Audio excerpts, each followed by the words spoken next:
Okay, so there was, of course, a lot of talk, not just at the Democrats' convention, at both conventions, about veterans, about how much we all love and admire our veterans, right? Oh, we love the soldiers, we love the troops. Ruben Gallego did the real veteran porn for the DNC. So we'll take a quick look at that, and then we'll get into how we actually take care of veterans and troops. We were proud to wear the uniform, and we're proud serving our countries in city halls, state capitals, the U.S. House, and the Senate. These veterans represent the best of our country.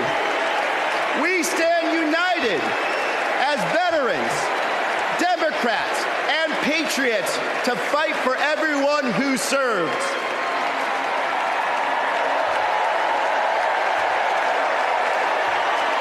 But politicians like Donald Trump, they don't stand with us. They call patriots like Senator McCain losers. John McCain was an American hero. Show some respect. Trump's Project 2025 will slash veteran benefits and force VA hospitals to close across the nation. Show some respect. Man, that really reinforces our decision not to stream nights 2, 3, and 4. Yeah, it really does.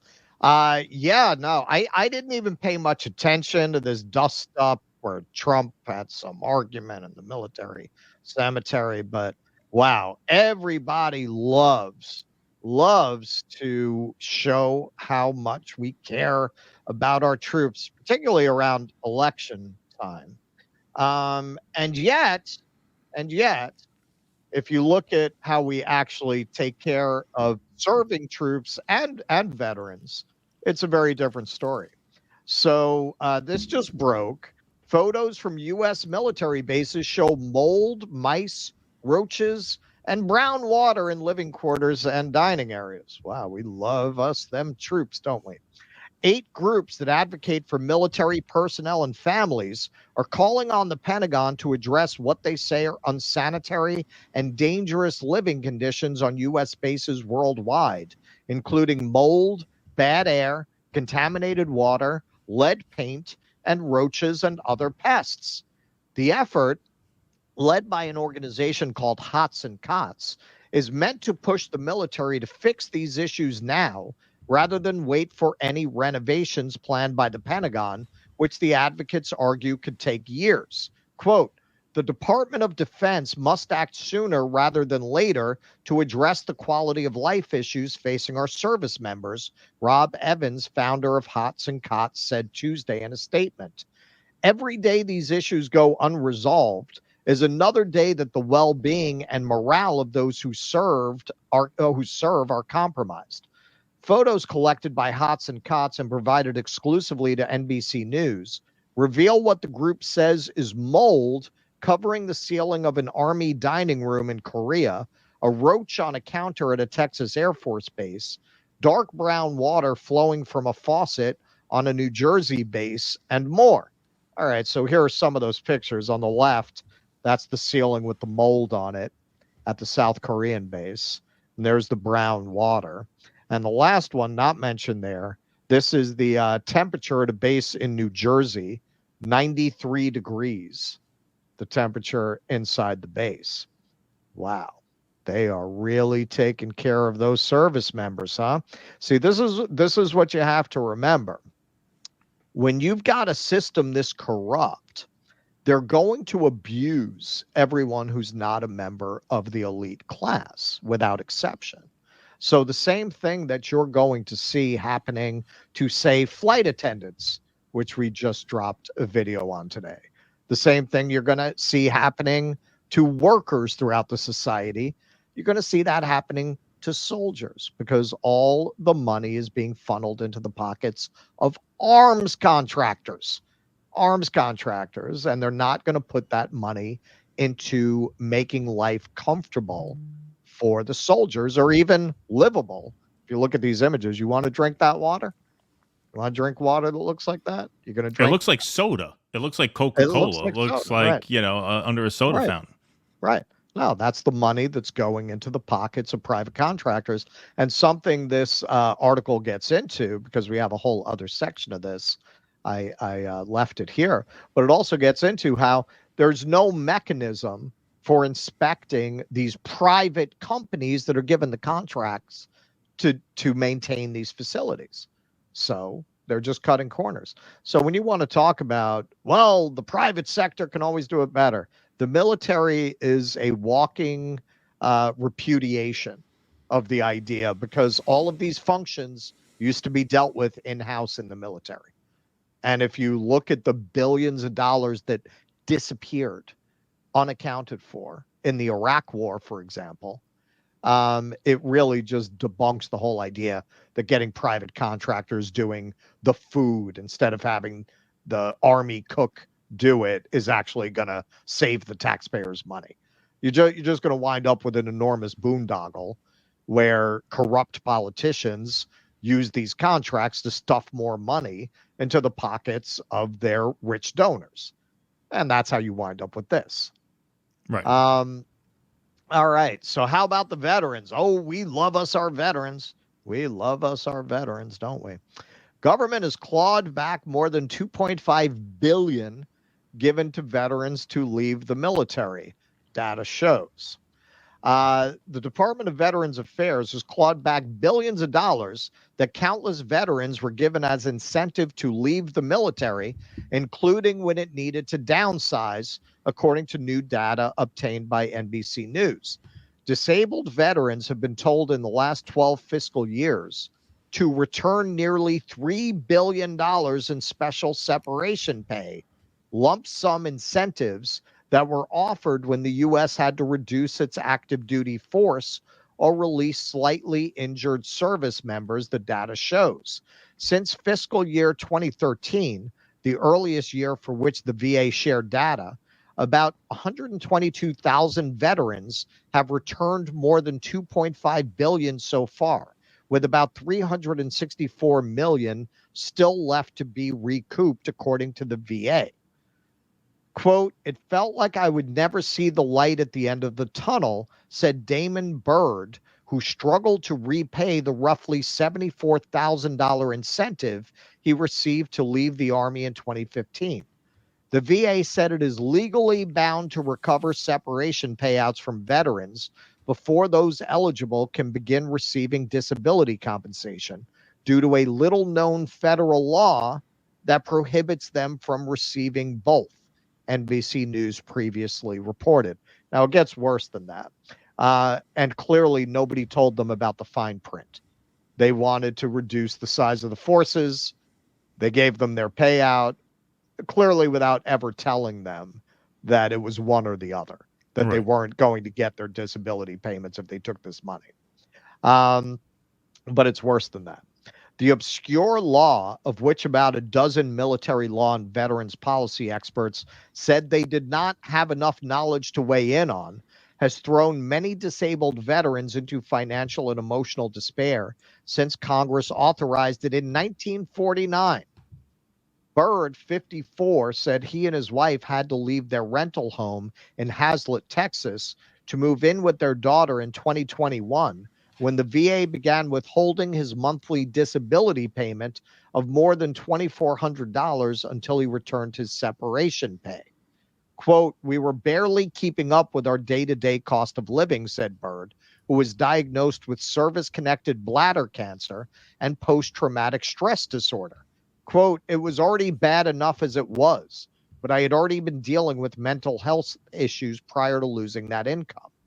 Army veteran Salahuddin Majid, now 73, still remembers the anguish he felt when the VA told him he needed to repay the special separation benefit he received in 1992.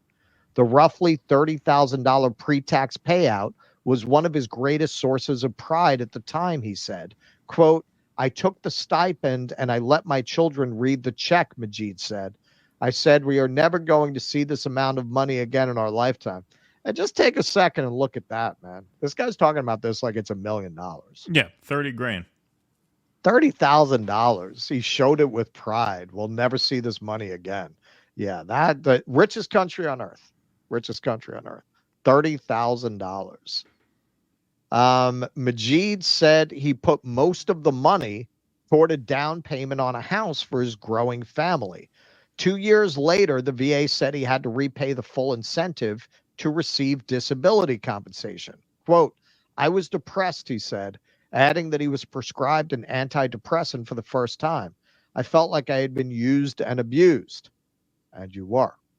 Congress has prohibited service members from receiving two government benefits at the same time for the last 75 years, according to the Congressional Research Service.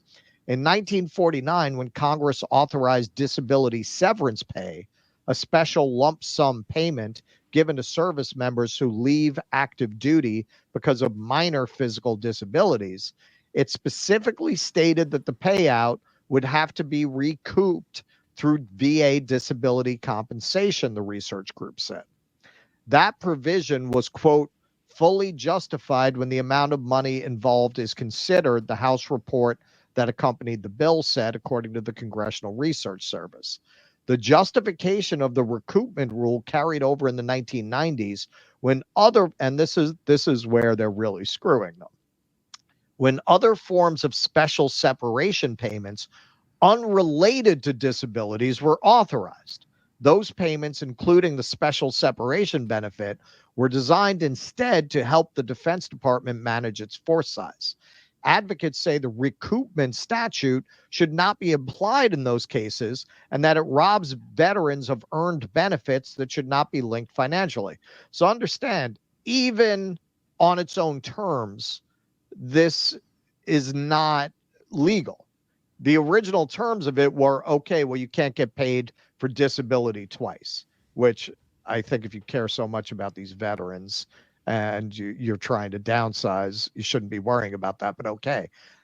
That's not even that. They're taking a law that was specifically to deal with lump sum disability payment or monthly disability benefits, either or. You can't have both. And they're applying it to payments that were specifically given for the benefit of the Department of Defense that wanted to downsize. And then they're telling you you can't get your disability benefits. It shouldn't even have anything to do with it. That is the care that we give to our veterans. While those separation incentives were based on a service member's military career and calculated by years of active duty, disability pay solely relates to illnesses or injuries sustained during service, according to Marquis Bearfield, an assistant national legislative director with DAV, an advocacy group formerly known as Disabled American Veterans. Kalar said he believes the VA is incorrectly holding many disabled veterans to a section that pertains to retirement pay, not disability. Quote, they're wrong, he said. They weren't supposed to take this money.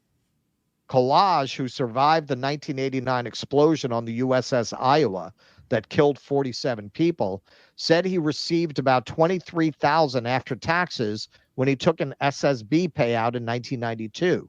He was told to pay back the money in 2017 after he filed for VA disability for PTSD and other conditions. The VA has been withholding about $370 each month, he said. Okay. So one final point here about how we treat veterans. Now, Biden, partly because I believe this is my speculation, he does believe that Bo died of brain cancer because of exposure to toxic burn pits. Right. So I would imagine this is part of why he cared enough about this to actually sign legislation allowing people who have been affected that way to get compensation.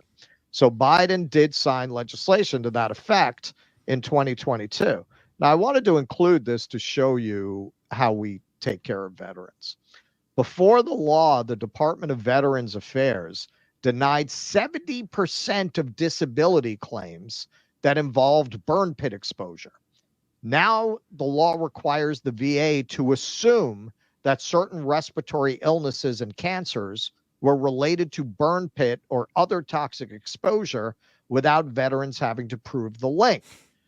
Before Biden's planned remarks, he went to a Veterans of Foreign Wars post in Merrimack, New Hampshire.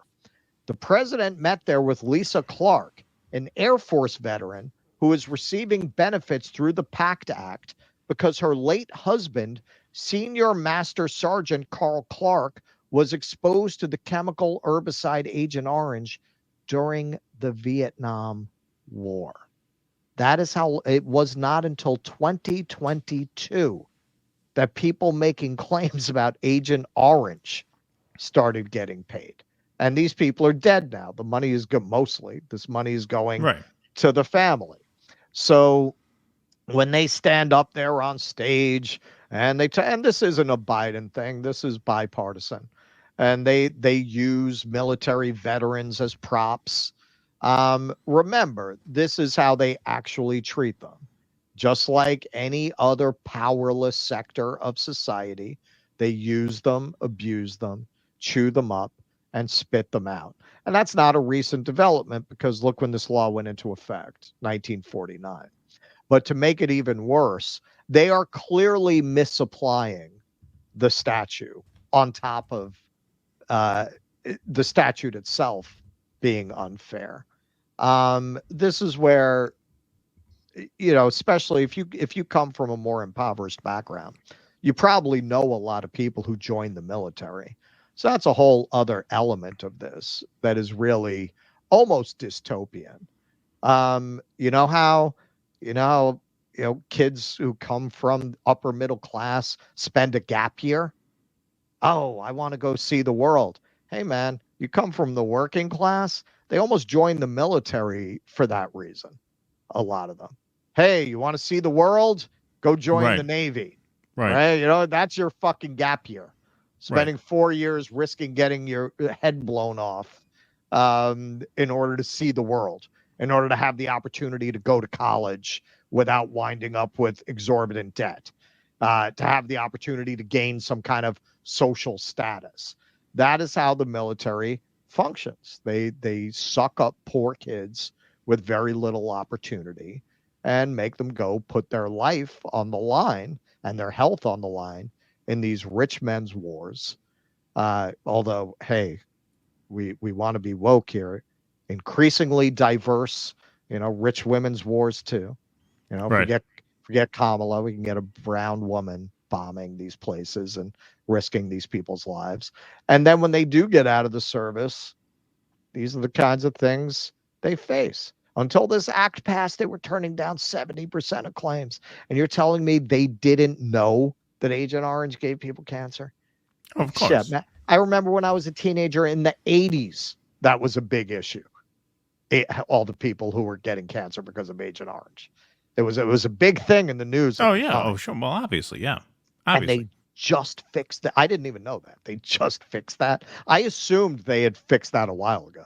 Like, I didn't even know until I did the research for this.